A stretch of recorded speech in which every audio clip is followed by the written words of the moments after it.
Well, welcome to the ABC Weddings Unveiled podcast, hosted by the Association of Bridal Consultants, where we bring you conversations with wedding and event professionals who are shaping the future of the industry. I'm your host, Veronica Foster, and today we will be diving into the business side of creativity with entrepreneur and educator, Ekima Smith. Today's guest, Ekima, is founder of EDCAC and the Five Collection.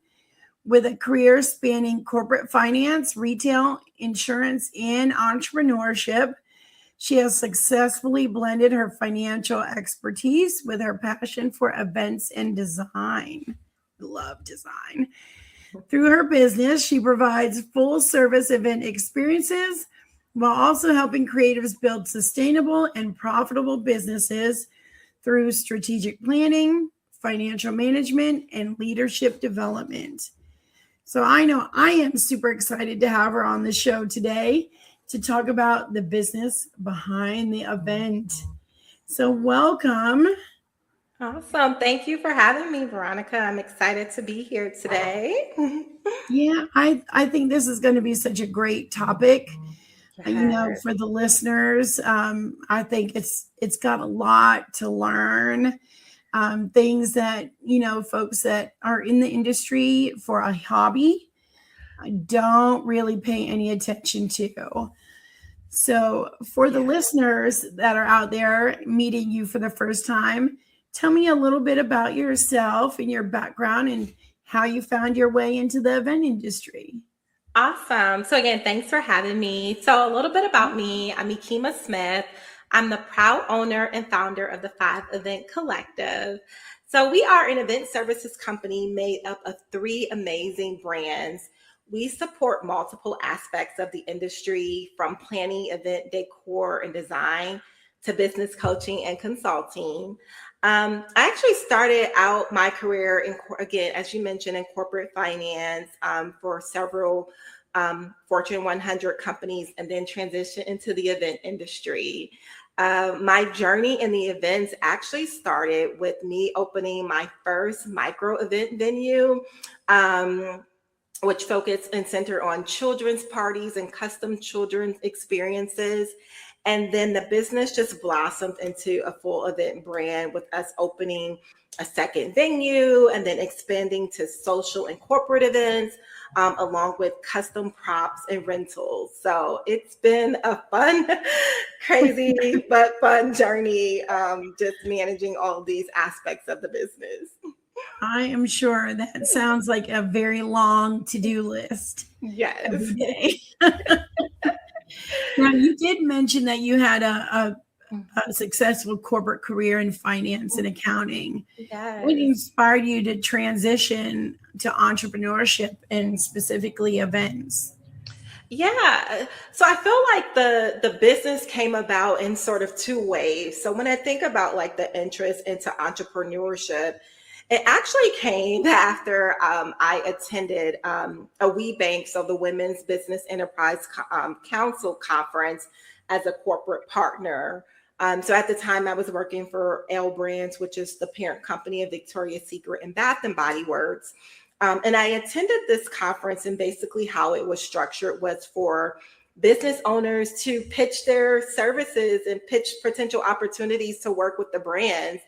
And just being in that room full of women business owners and hearing their stories and hearing the solutions that they created and provided, it just provided so much inspiration to me. And just to see like the pride that they had in something that they created, it was so inspiring. And again, while I was there for corporate and for my job, it definitely just sparked something in me, just sparked a light for me to explore entrepreneurship. And then the events aspect came about from really just being a mom. So after attending that conference, I started thinking about like what solutions were out there, like what did I need?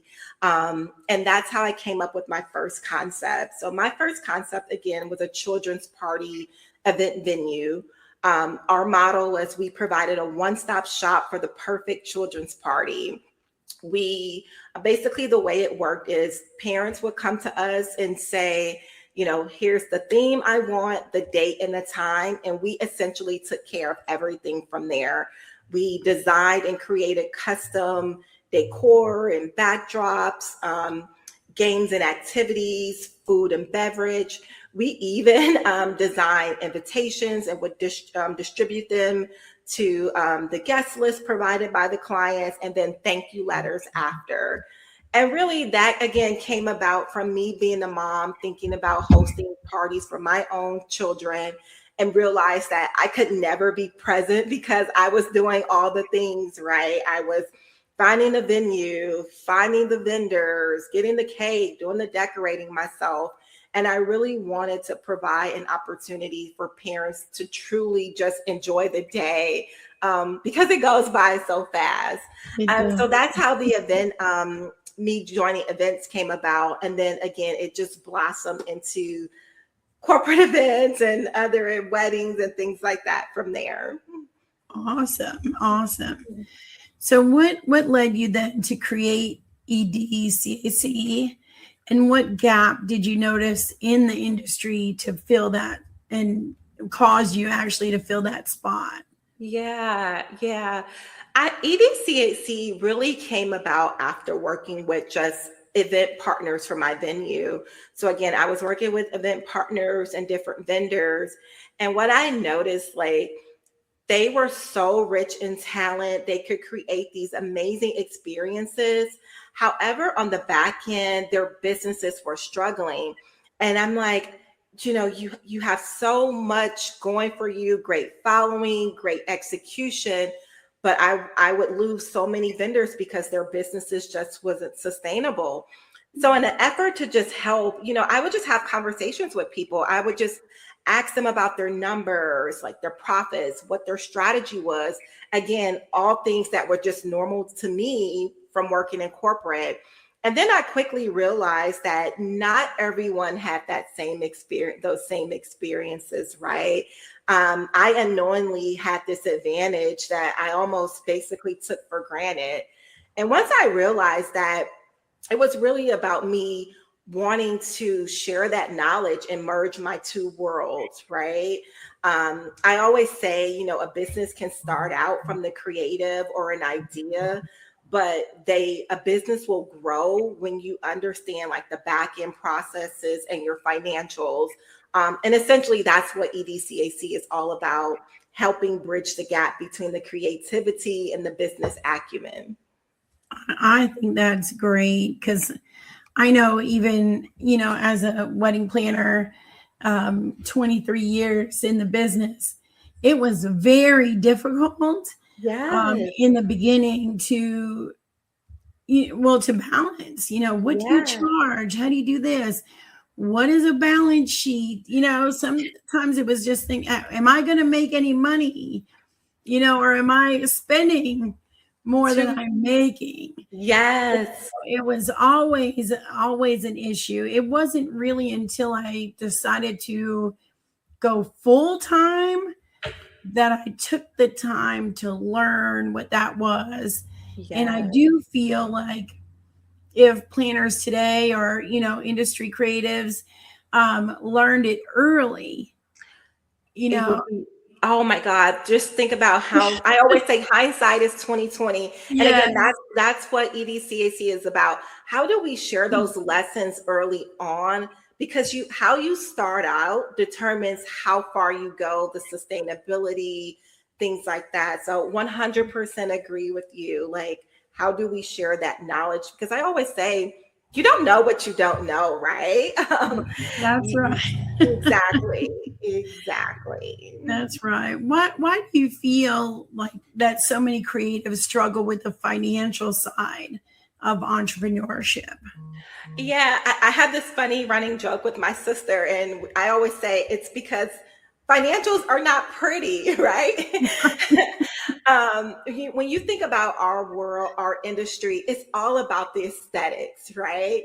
Usually how we get our clients and how we win business is all about the visuals. And that's usually what we prioritize as like in the event industry, we prioritize the visuals, the aesthetics, all of that. And then unknowingly, like the financials become like part of the back end. I even think about like at my time at LBrands working in finance, sometimes my biggest battles were with the creatives. Like if they were planning a fashion show or a photo shoot, again, it's all about the visuals and not the budget. But as business owners, we have to make sure that we're keeping like our bottom line and profits top of mind. And then we're using that to influence the decisions we make as a creative. I totally agree. Now, I do know that there are some creatives out there that totally, avoid that whole situation. Yes. And, it's not until like last minute, if at all, that they take a look at those numbers or put the, time and effort in to understand. What do you feel then happens to those creatives that do that? Yeah, I think one of the biggest things that happens is that you focus on the wrong things. And what I mean by that is you put time, resources, and money and dollars into the things that's not yielding profits or into things that are not allowing you to grow in your business.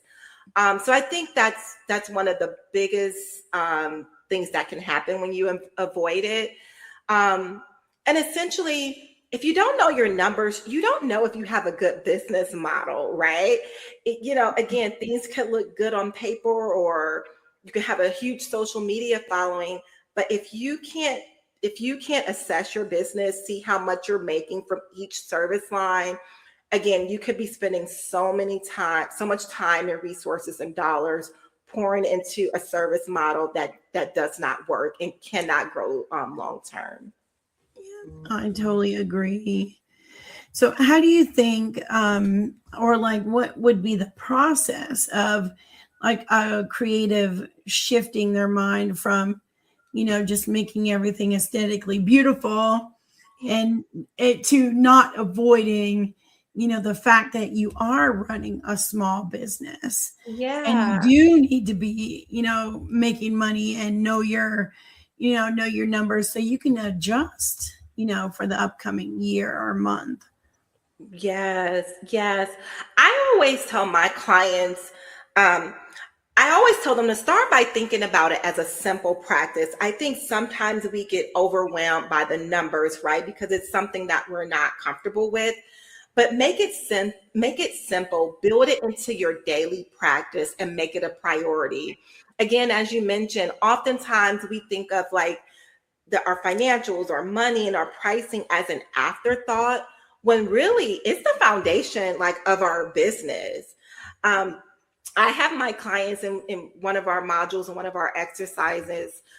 We go through an exercise where we call it assign the dollar. And I coach my clients to thinking about every dollar that comes in and how you use it for your business.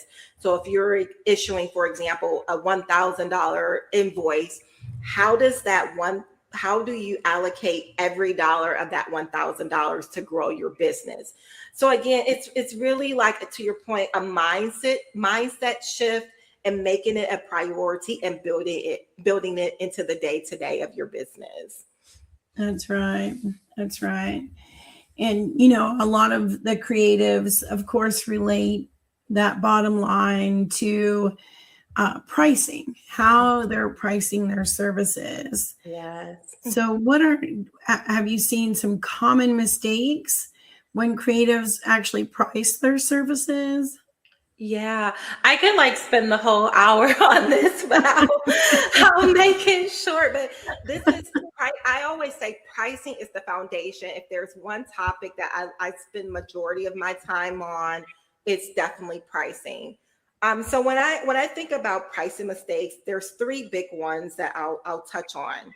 The first big one that I see consistently across the board is wedding pros or event pros just blindly matching their competitor pricing and not factoring in their business financial obligations and their personal financial obligations.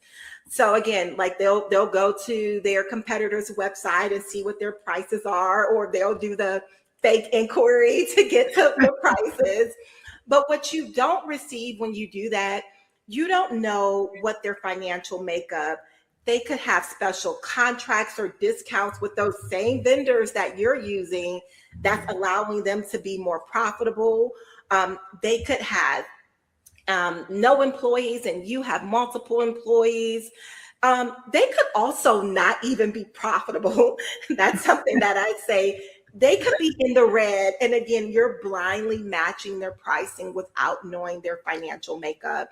So that's the big one that I always see. And I always say your pricing has to be based on your business. Again, your personal financial structure and your personal and professional obligations from a financial standpoint. The second mistake that I see often is not pricing for growth. So if your pricing is solely focused on what your business looks like today, it's going to be really hard for you to grow in the future. An example I'll use is I often have people come to me and I'll talk to them about like hiring employees. And the first thing they'll say to me is, I can't afford it. I can't afford employees, right? Yeah. And after we go through our exercise and review, it's usually not a matter of the inaffordability. It's just that your pricing isn't reflecting the future needs or your future needs when it comes to employees. So I always coach my clients to think about not just where your business is today, but think about what you want in the future, whether it's employees, whether it's a new system or equipment that will make your business beneficial, and slowly start to incorporate those into your current day pricing. And then the last one, which I kind of touched on a little bit, was thinking about the like your personal obligations. When we start our business out, we usually just focus on what are my business expenses, and if I make a profit after that, I'm good. But sometimes we don't think about, are we setting up a business that can meet our personal financial obligations? Can it cover like my mortgage? If I have a kid in college, like how does my business and my pricing contribute to my lifestyle? And that's an important concept to think about. So again, I'll just leave it to those three. Again, matching competitive prices, not pricing for growth, and not thinking about your personal finances. But I could go on and on about this topic. I'm sure we get asked that question a lot, probably every single day, at least once. How do I know what to charge? Yes. And it's different for every person. But I liked what you said, because a lot of, new planners or, photographers, the other vendors, they price because they Google what supposedly the market can handle, but it's really not that. That's not the right way to do it. Correct. When I went full time in my business, that's probably when I realized the most that even though my business was doing well, it wasn't doing well enough to pay the bills, all of the bills that came. Yes. So you really do have to price it based on, a lot of personal information. And then we also try and teach people to base things on experience. Yes.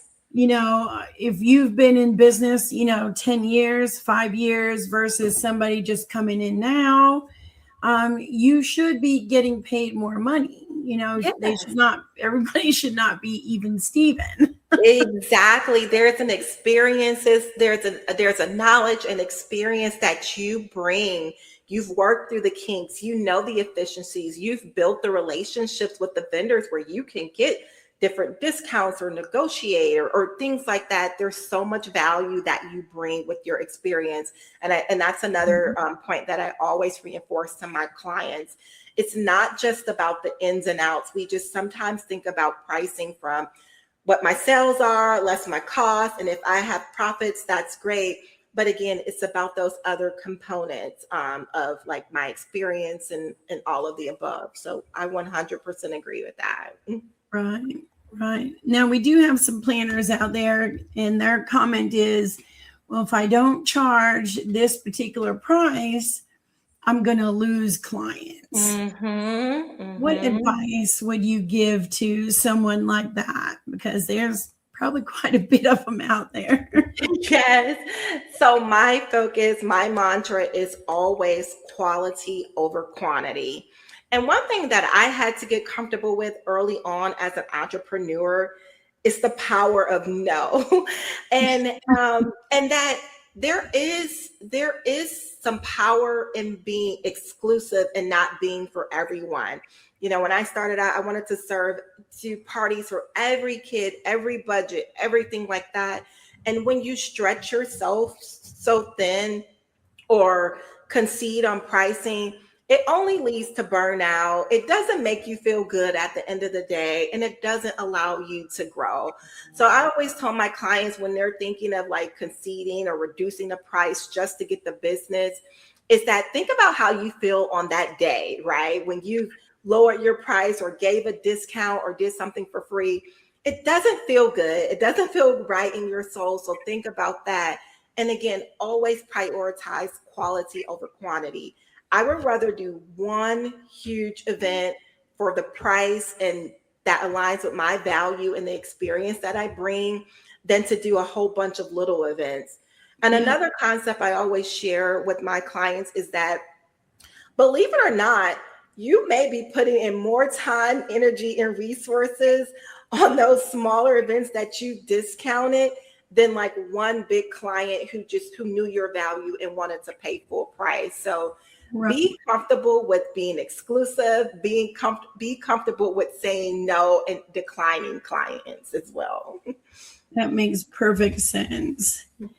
Now I'm going to flip the script a little bit on you and just about leadership, because I know I've done my digging on you here. What do you feel like leadership looks like in today's wedding industry? And that question comes from, I'm older than some. I can't tell. You look great. But we had, David Tutera, we had Colin Cowie, we had Sasha Sousa, all icons of, the wedding industry. My good friend Mark Kingsdorf, huge icon, because we had TV, we had wedding TV. We had Whose Wedding Is It Anyway? We had Bridezillas. We had a whole bunch of really great shows back then. But it seems like nowadays everything's so saturated. Yes. How do you feel like, what does strong leadership in the wedding industry today look like for you? Yes, to me, it's all about bringing people along. I always say you can go faster along, but further together. And to your point, I do feel like there is a component of like saturation or this desire for everyone to do everything. And what true leadership to me looks like in the industry is identifying what your strengths are and where the gaps are, and finding people to fill in those gaps. And then also coaching and uplifting and preparing the next industry leaders. It's not just about us. It's about who we bring along, like lifting as we climb. So as we get higher, who are we bringing along on that journey? And that's something that that really resonates with me and that I take wholeheartedly. It's not just about what I'm doing in my business or just even what I'm doing with my employees, but what other vendors or partners am I bringing along or providing opportunities for? One of the things that I'm known to do, there's sometimes I may get a request for an event that I know my team can knock out easily,